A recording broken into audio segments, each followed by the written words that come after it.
ወደ ስልጤ ሄድኩኝ ምክንያቱም ሐጅ አልይ ያሉ ሐጅ አልይ ማን ናቸው የሚለው ስናጠና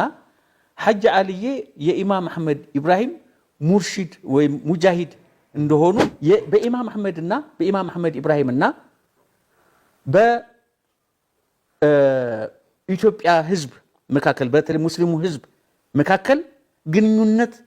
የተገናኘው የዛን ጊዜ ነው እነማን ናቸው 12ቱ ሙርሺዶች ስላቸው እከሌ እከሌ እከሌ ዝርዝር ማጥናት ሲጀምር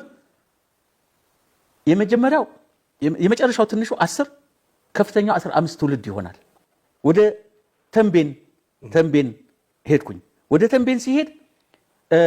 የሚቆጥሩት እነሱ ከፈቂ ሙሳ ነው የሚጀምሩት ከፈቂ ሙሳ ጀምሮ የሚቆጥሩት ልክ እንደዛ ነው ትንሹ 10 ትልቁ 15 ወሎ ሄድኩኝ ያገኘሁት ይሄንን ነው ወደ ስልጤ ሄድኩኝ ምክንያቱም ሐጅ አልይ ያሉ ወደ ሐጅ አልይ ሄጄ ሐጅ አልይ ማን ናቸው የሚለው ስናጠና ሐጅ አልይ የኢማም አህመድ ኢብራሂም ሙርሺድ ወይ ሙጃሂድ እንደሆኑ ትውልዳቸውም ከሐጅ አልይ ቀጥሎ እስከ አሁን እስከ አንተ ልጅ ድረስ ማለት ነው ሲቆጠር የመጨረሻው ትንሹ 10 ትልቁ 15 ነው የሚመጣው ይሄን ይዤ ወደ ሶማሌ ነው ሄድኩት ወደ ሶማሌ ሄጄ እንደዚሁ ሼህ የሚሉት እነሱ አሁን የአባድ ልጆች ነን የሚሉ ናቸው የነሱም ትውልድ ሲቆጥር ትንሹ 10 ከፍተኛው 15 ነው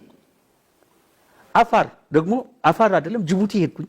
ይሄንን ለማለት አንድ ሼህ አግኝቼ ሳነጋገር የሳቸውም ከኢማም አህመድ ኢብራሂም ሙጃሂዶች አንዱ እንደሆኑ የሳቸውም ትንሹ 10 ትልቁ 15 አፋር ኩነባ እንደዚሁ ነው ስለዚህ በመላው ኢትዮጵያ ያለው የትውልድ ሐረግ የኢማም አህመድ ሙጃሂዶች የሚወለዱት ትንሹ 10 ትልቁ 15 ነው ተገኘ ስለዚህ ተያያዘ ያ ከተገናኘ በኋላ አሁን ባሌ ነው ሄድኩት ባሌም ይሆኑ ሼህ ሁሴን ባሌ